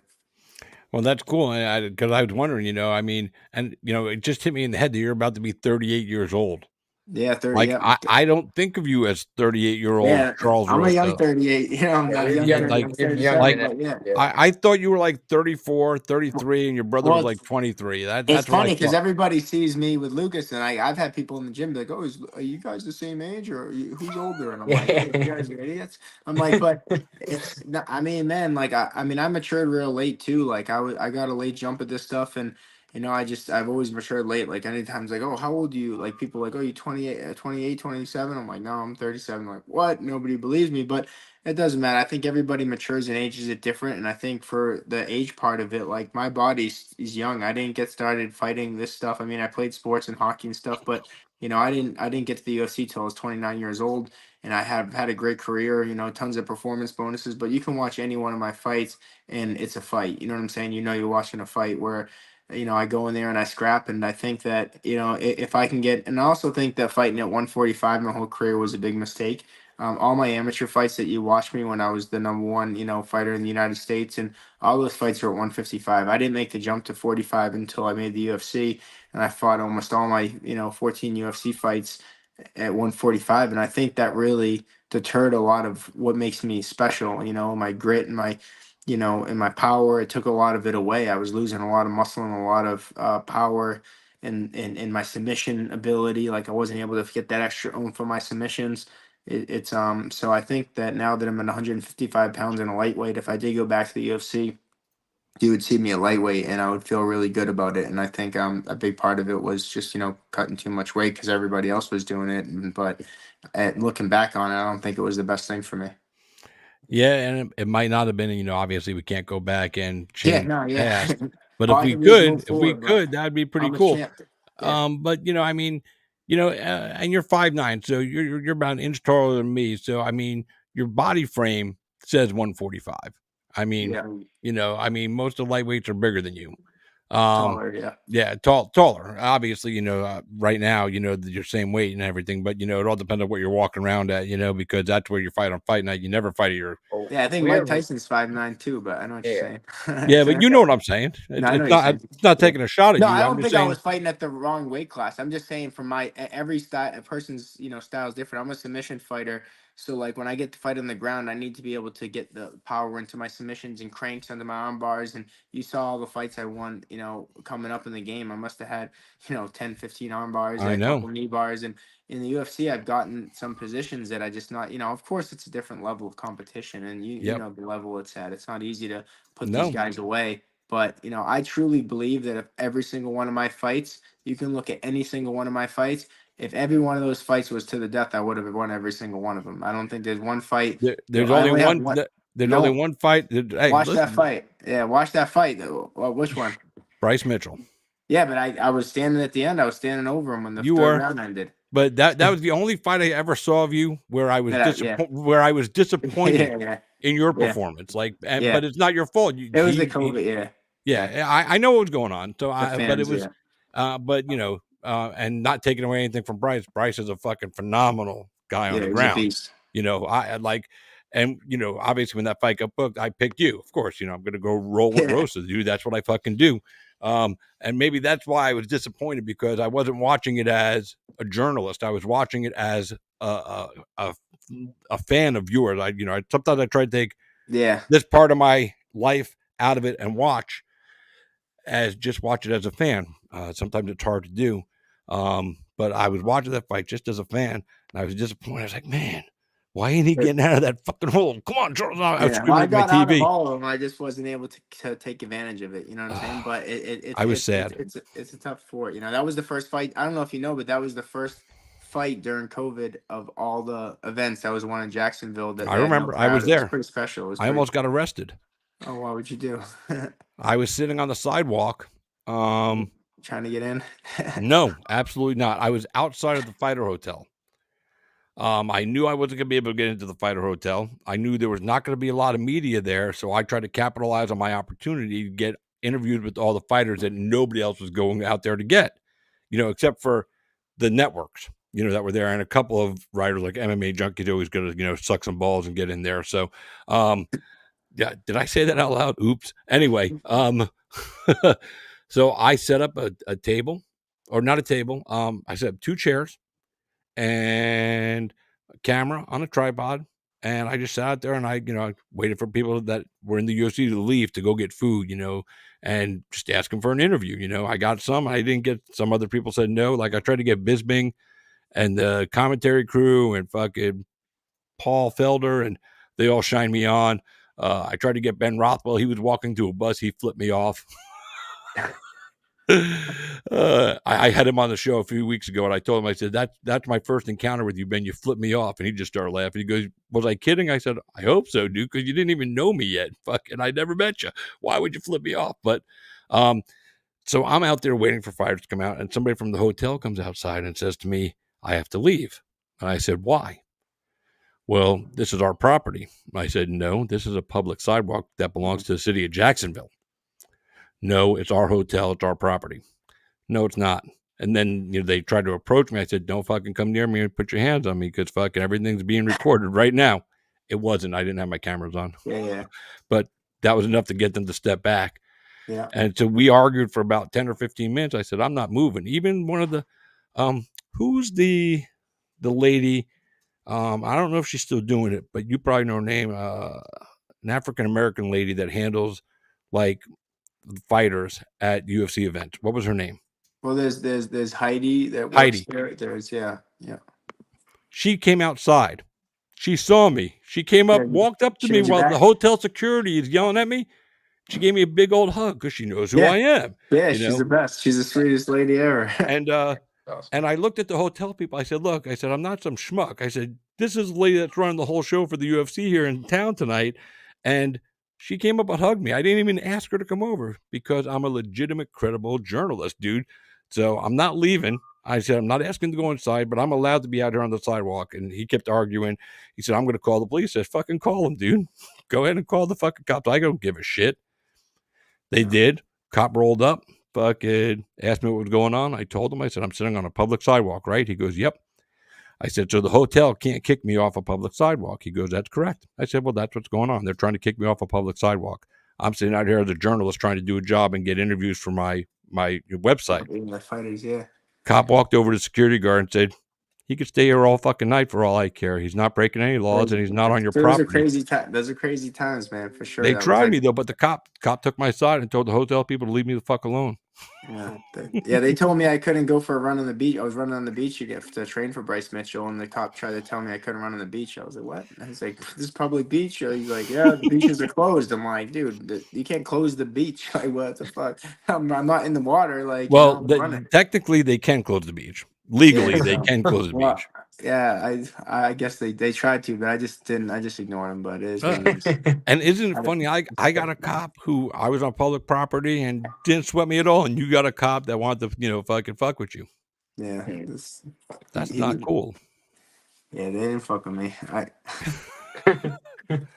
Are you still doing the chef thing? Yeah, I cook, man, every day. Especially in fight camp, I'm cooking a lot. I mean, I don't work at the restaurant, cut 432 That's what I was asking. anymore.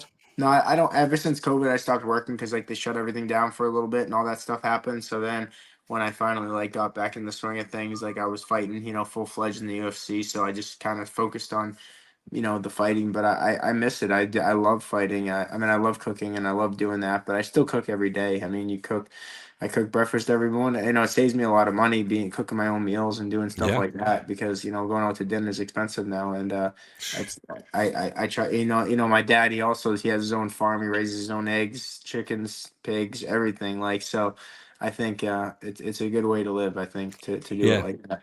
And the fact that you enjoy cooking so much, like I you love said, you it. went to culinary school, so it's something you don't even sweat. You don't even think about twice. Yep, I enjoy it. What about you, Lucas? What do you do when you're not fighting? Do you have a job? Yeah, I used to be an editor, for prints and stuff like that. Also a little bit of a journalist, but I kind of decided, anything that's taking away my energy and resources away from, I have a very limited time span to make this dream possible. It's obviously it's pretty cool. Like I said, that we have young genetics and I think Charles will be able to fight for a lot longer too. And still at a really high level, but so that gives me hope I could still be fighting for the next 10, 15 years. But yeah, for me, I did a lot of writing, and I'm a published author with my twin brother and stuff like that. So I did a lot of that kind of things, but now I dedicate all my free time basically to the fighting, and I really treat it at this point it's become obsessive, so So no career? How are you making money? Well, I make money from my sponsors and editing on the side and that sort of thing. But Okay, I because definitely life ain't cheap these days, son. Oh, I know. I'm living it now. But yeah, no, I mean, I wrote a children's book on cryptids and legends and myths and stuff that I sell. Me and my twin brother will do presentations at elementary schools and stuff. And Yeah, Justin said he owned your first published book.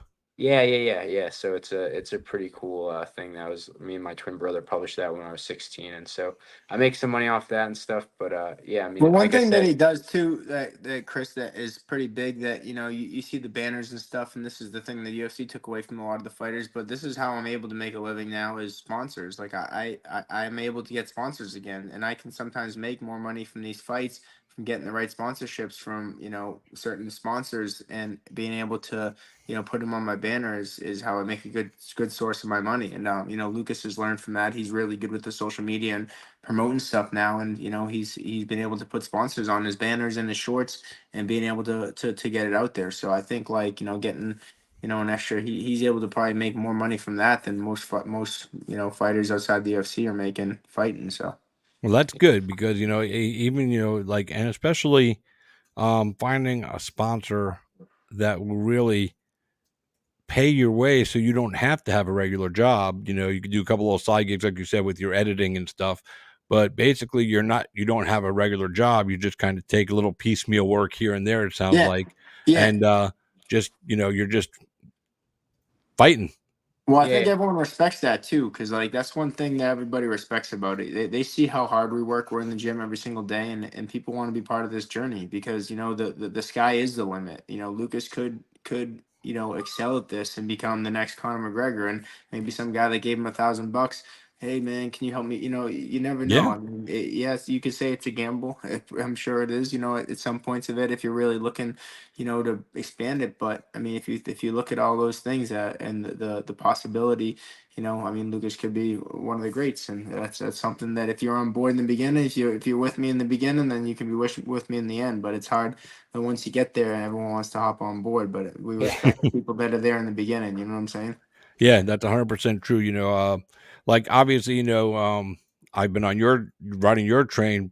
Yeah. Fucking, I don't even remember how many years now. That's how Yeah. long it's Well, been. that's why I come. Like That's why I hop on this interview with you. You know what I'm saying? No, I it's would been a never take long time. time, But you know dude. what I'm saying? Like, It's like if I was crazy. fighting for the UFC championship, I would come and hop on your show. If I was fighting for the PFL $1 million, if anything, I respect you because I mean, you were there from the beginning. But when and I think I would still do it for some people, but it means something. And that's the same thing with these sponsors. They get on early. Yeah, I mean, but it's a respect thing too. At the end of the day. Yeah, and that I respect you. I don't know your brother. I've never met him personally, but I respect him because he carries your name. And just talking to him now, you know, he's going about it the right way, and I can respect that. So I've seen some of your fights online. I've pulled up some footage, and I think what your brother's saying is right. You actually have the ability and talent. I mean, you still have a lot of work to do. You're still young at this, Yeah. but you're still young at the sport. But it's almost like you're following your brother's path because you got a little bit later start. It seems to get to your pro career. Yeah. You started kind of late. So, it's important for you to take the right fights now. Yeah. And, you have to really, I'm not a coach, I'm not a manager, I'm not a trainer, but I've seen so many guys come up and go through this that I feel my words have a little bit of weight to them. And, some guys avoid the tough fights this early in their career. I think the smartest thing a fighter can do is take a tough fight at this point in his career. You go out and win this fight after this fight. You got to fight guys that are 3-0. Like when you go 3-0, then you got to fight guys that are 3-0 and 4-0. As you continue to ascend, you want to fight those guys that are riding the same number of wins as you are, because for one, it gives you a great barometer on where you're at, because you're not fighting, a guy that's 2-16, like some guys do, and then they say, "Oh, look at my record." Shut the fuck up. You fought a guy that was 2-16, a guy that was 2-12, a guy that was Yeah. 1-11, a guy that was 3-7. If you fight those guys all the way up, you're not growing as a fighter.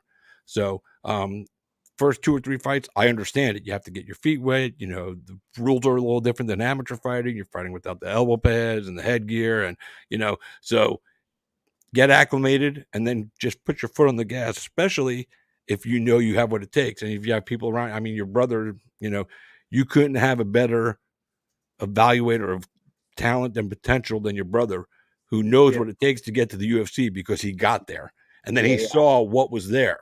And, Yeah. that's it, so Yeah, I know what it takes. We got the blueprint, and that's the thing. Charles McCarthy gave me his blueprint. I was able to have a better career than him, and hopefully we can pass this blueprint on to Lucas, and he can have an even better career than me, and that's the ultimate goal. And we know what it takes, and that's the thing is like we want Lucas. Like by the time I made my pro debut till I fought the number 8 guy in the world, Dennis Siever, when I fought him, right. 10 years ago was my first UFC fight, fighting a top 10 guy in the world in 5 days notice. Charles told me by the time you get in the UFC, you have to be good enough to be the UFC champion. You can't just get there and just try to build once you're there. It happens so fast. From my pro debut to my first UFC fight was 18 months. And in that 18 months, I also had a shoulder injury. So for my first I pro debut remember. from all those fights, within 18 months, I was fighting the number 8 guy in the world. So Isn't that crazy? it's really crazy. So that's what we try to pass on to Lucas. Like, man, like it's That was gonna like happen fast. that was like the exact opposite of your amateur career. Your Yeah, I amateur know. career, you That's why took I a did long that. So I time, had to be ready. I know what it was like, and man, I had a great fight against him, and it was very close. And I if I'd could have won, but this is how it happens. You know what I'm saying? And I think Lucas, once he gets there, it's going to be pedal to the metal. And then every time he wins, he gets more confident. He learns more. He gets better. And that's the goal. We're going to make him a world champion. And But do you think it has to be the UFC, or now that PFL is really cementing themselves, and the tournament format that they run is great. I think for fighters, $1 million payday at the end. Yeah, I don't So like if that. let's say he goes to PFL, gets himself into the tournament, of his first season in the PFL, he could technically walk away after 5 fights. I think it would be total. With $1.25 million. Yeah, He's I not going to mean, get that on his first UFC contract. no, 1,000%, and that's the goal. But the thing that Lucas is doing this for is also the philosophy and the pursuit of the knowledge, and I think he has a whole different, Of course, you need to make money. That's important, but I think Absolutely. that's not why Lucas does this. He hasn't probably made that much money from doing this. You know what I'm saying? That's not honestly. It's not why I did in the beginning. Of course, he wants to make $1 million, but we can do that, and we're gonna. He's a prize fighter, so whoever pays him the most probably will do. But it's Right. also we try to get him a platform so he can spread his knowledge. Maybe he can write a book one day. He can do things that can make him more money after this. Because even if you're the greatest fighter, unless you're Conor McGregor, but you're not going to make a lot of money just fighting, even if you're getting paid a lot of money. You know what I'm saying? I mean, Well, you've you can seen it. make a lot of money fighting, but you definitely, there's a couple of things that have to happen for you. One, you have to rise quickly. Two, you have to become a champion. And Yep. three, you have to have something about you that makes people talk. Yep. John Jones, greatest fighter we've ever fucking seen. You just watch him, you talk about it. I mean, there's no denying it. Conor McGregor, the bravado and the swag Yeah. that he brought to the sport, got rich, doing it. Conor McGregor, obviously the richest guy to ever come out of the UFC, but Yep. there's plenty of fighters that have become UFC millionaires. Yep. But first of all, there should be a lot more that There's not become as UFC. many. Yeah. There's not as many. That's what I'm No, there saying. There's should not be that a many, lot more. honestly. There's not that But many. talking about fighter pay in the UFC is a whole different episode. Yeah. So, That's great. I did want to ask you, when did you start in the UFC? Me? What year was it? 10 years ago, right? Yep. So 2014. 2014. Yes. It Did was did Tennessee. you get involved in the antitrust lawsuit? Did you? Yeah, yeah. I have 5 fights in the antitrust lawsuit, so I have no idea how much money I'm gonna get. I talked to Dan Lambert. He said I'm gonna get a lot of money, but I don't know. So I believe it when I see it. It's just hearsay, he say. I don't know. Right. I called the only person I know that knows about fighting and lawyer is Dan Lambert. He's a high power attorney. I called him. I said, "Hey, can you help me? Should I get a lawyer?" He's like, "No, it's a class action lawsuit. There's really nothing. It's already done. You're gonna get what they say you're gonna get, and you'll be getting a check in the mail in the next 6 months." I go, "Well, how much is this check gonna be? Is it gonna be like $1 million? Is it gonna be $100?" He's like, "It literally could be anywhere between 20,000 and 300,000." I'm like, "Wow, this is an exciting. It's gonna be exciting envelope open when I get this this envelope in the mail. So I'll be excited to open it." Yeah. Well, the reason I asked you that, and when you were just talking, you were kind of breaking up a little bit. I think you got into a little interference with your signal. Yeah. But we got the gist of what you were saying. Next Monday on my show, I'm going to have an attorney on the show. His name is Eric McGrack, and he's from Canada. He has been following this lawsuit from jump. He'll be on next Monday afternoon. I forgot what time. I'll send you a message and Please let you know. do. Please let me know. I'd like to know about it. Can I ask him questions or? Yeah. Well, actually, you could either watch the show and comment, or Okay. I can bring you back on the show. And obviously, you can't ask every question you have, but I'll definitely let you ask him some questions, as you are a UFC fighter and you definitely have a stake in this lawsuit, because it was supposed to be $335 million. Everybody agreed to it, but the judge hasn't signed off on it yet. So right now, there's no payments coming to anybody, because the judge doesn't accept the case, because it seems as if the judge thinks that the settlement is too low for Oh wow! you. So it could be more. I think it's a monopoly. Yeah, it's an antitrust. Yeah. Or So a monopoly, a monopoly, or something was fucking Monopoly. Yeah. No, a misopony. There's something else. Oh, really? Yeah. No, they've all been talking about, because I've never heard it called anything No, other than a Chris, monopoly. I'm super interested. So I mean, from what it sounds like, is you're saying like I'm not gonna get any less money. If anything, they can give me more. Yeah. But I think I'll actually get money. Or do you think it's bullshit?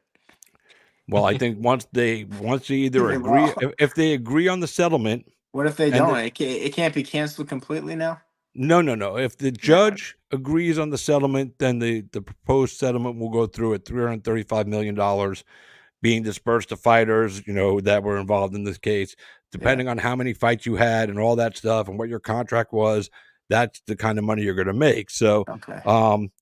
even Conor McGregor is going to make money off this fucking lawsuit. Like the rich get richer. Like it's fucking No, crazy. he's actually gonna make more than all of it, apparently. Yeah, it's like, He'll probably but make it's more good, than man. I'm everybody. just grateful, man. I'm grateful. I mean, I love doing this, and this is what I love to do, and that's why I do it. And yeah, I feel like I should be able to.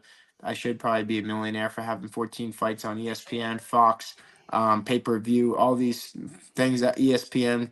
You know what I'm saying? All these things, platforms I fought on in front of 30,000 people in Mexico. Right.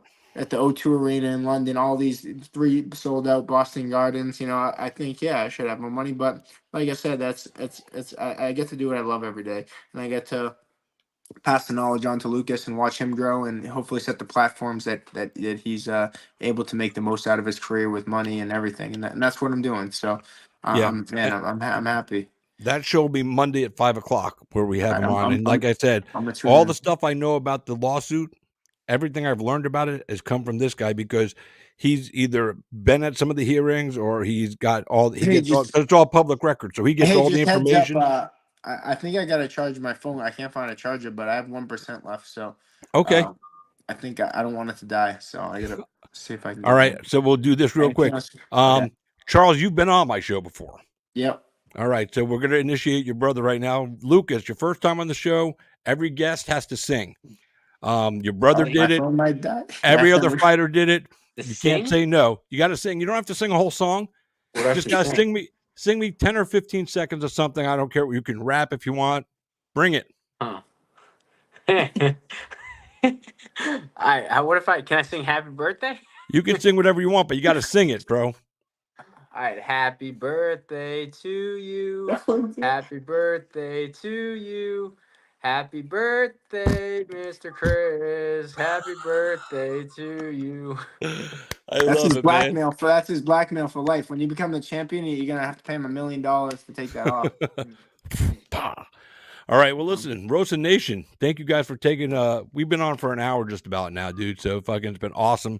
Love talking to both of you. Lucas, great to have you on for the first time, man. I'm very impressed with your mental state and what you've achieved so far physically in the fighting game. We'll be rooting for you. Guys, it's August 3rd up at CES, and this is in Connecticut. Foxwoods. So you guys, is it going to be on a pay-per-view, do you know? Yeah, there'll be a stream for it, a pay-per-view link. You guys can look at the Facebooks and stuff like that. I'll make sure you get it, and you guys can tune in and watch Rosa Nation dominate CES, watch Rosa baby. Nation take over New England once again, man, and keep it coming. I'll have my belt, defending the belt, and then the day after, I'm gonna be going on an Armed Forces entertainment trip with Lex and a couple other UFC fighters, Eric Anders and Haley McCown and Johnny Lacoste, and we're gonna be going to train the U.S. military. So.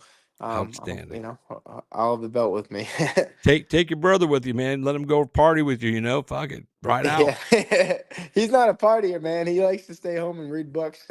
Well, you know what I mean. The whole experience. You know what I'm talking about. I know what you're saying. I'm messing with you, but all good, man. All right, and Lucas, I know Charles. Go ahead and jump out since your phone's going to die. I don't want it to be completely dead. Good to see you, brother. Much love. Thanks, brother. Later. Later. Lucas, I just got one more thing for you from the crowd here, and thank you for singing happy birthday. My buddy Forrest wants to know how he can get his hands on a signed copy of your book.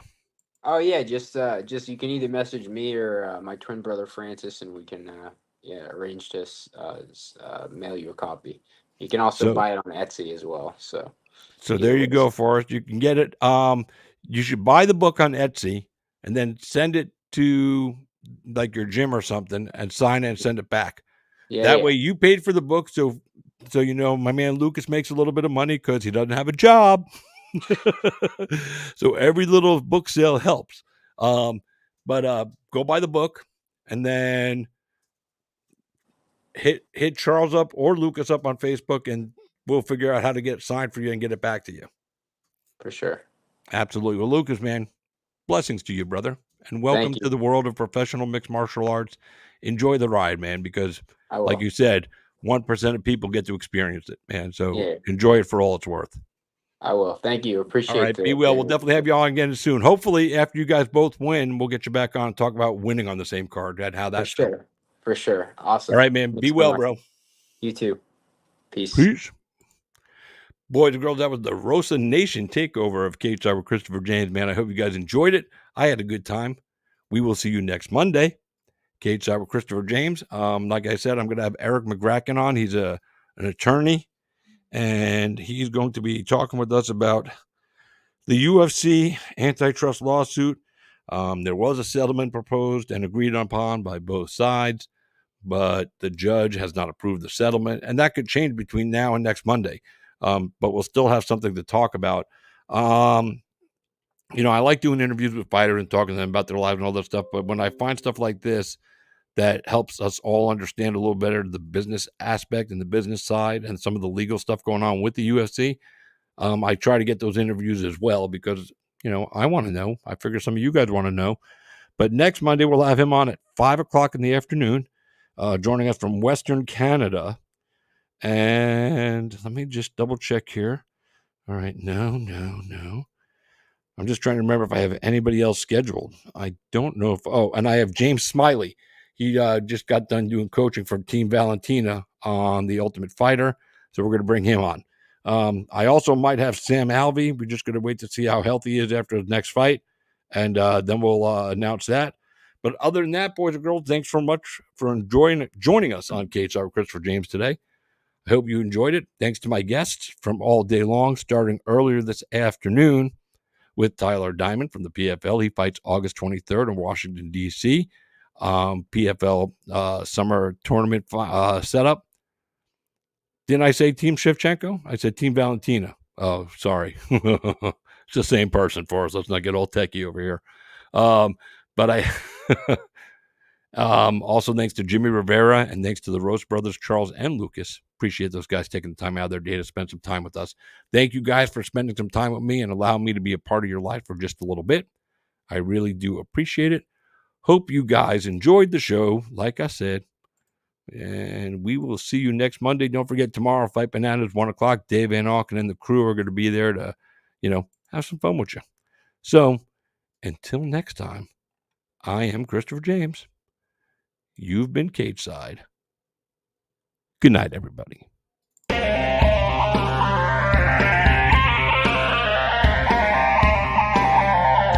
What happens if you lose, Nick? Who the hell is Aquaman? I get Fruity Pebbles, Cocoa Pebbles, I get sausage biscuits. Maybe you guys will see a little footage of that later on because we got some good stuff. Philip the Deuces. There you go, baby.